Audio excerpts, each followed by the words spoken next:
যোগ্য কোচদের ধরে রাখতে পারছে না বিসিবি। পাকিস্তান সিরিজে সম্ভব না হলেও চ্যাম্পিয়ন্স ট্রফি সামনে রেখে খণ্ডকালীন সময়ের জন্য হলেও স্পিন বোলিং কোচ মুশতাক আহমেদকে ফিরিয়ে আনার চেষ্টা চলছে, কিন্তু তাকে পাওয়ার ব্যাপারেও নিশ্চয়তা নেই। বিসিবি কর্তারা বলছেন, মুশতাককে না পাওয়া গেলে বিকল্প খুঁজতেই হবে বোর্ডকে।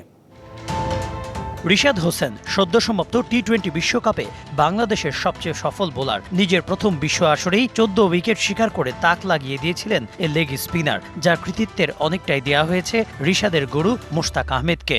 ঢালাইয়ে দৃঢ়তা, নির্মাণে নিশ্চয়তা, প্রিমিয়ার সিমেন্ট, ঢালাইয়ের রাজা।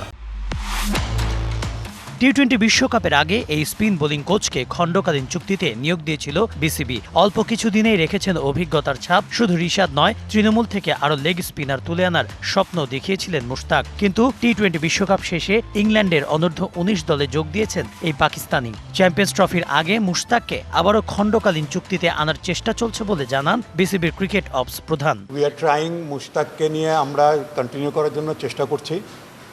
এর মধ্যে যদি খণ্ডকালীনের জন্য যদি হয়, ইটস নট, এখনো কনফার্ম না, যদি হয় তাহলে ভালো। এর আগেও প্রায় 8 বছর ইংলিশ ক্রিকেট বোর্ডে কাজ করেছেন মুশতাক। গুঞ্জন আছে আবারও দীর্ঘমেয়াদে ইংল্যান্ডেই থিতু হবেন তিনি। বিসিবি কর্তারাও এই কোচকে পাওয়া নিয়ে অনিশ্চয়তার দোলাচলে, তাই এখনই ভাবছেন বিকল্প কোচের নাম। আমরা যেটা দেখবো যে মুশতাক আমাদের কাছে তার থেকে কি রিপ্লাইটা পাই।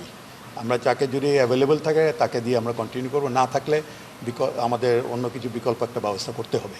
শুধু মুশতাক নয়, সাম্প্রতিক অতীতে কর্তারা চাইলেও ধরে রাখা সম্ভব হয়নি অ্যালান ডোনাল্ড, রঙ্গনা হেরাথের মতো কোচিং স্টাফদের। অথচ যাদের সার্ভিসে বিসিবি কর্তারা অখুশি, তাদের রাখতে হচ্ছে না চাইতেও। হেড কোচ হাতুরু সিংহে এবং ব্যাটিং কোচ ডেভিড হেম্প যেমন, এই দুজনকে নিয়ে অভিযোগ অনেক, কিন্তু উপযুক্ত বিকল্প আর মোটা ক্ষতিপূরণ গোনার ভয়ে তাদেরও বিদায় করতে একাধিকবার ভাবতে হচ্ছে বিশ্বের পঞ্চম ধনী বোর্ডকে।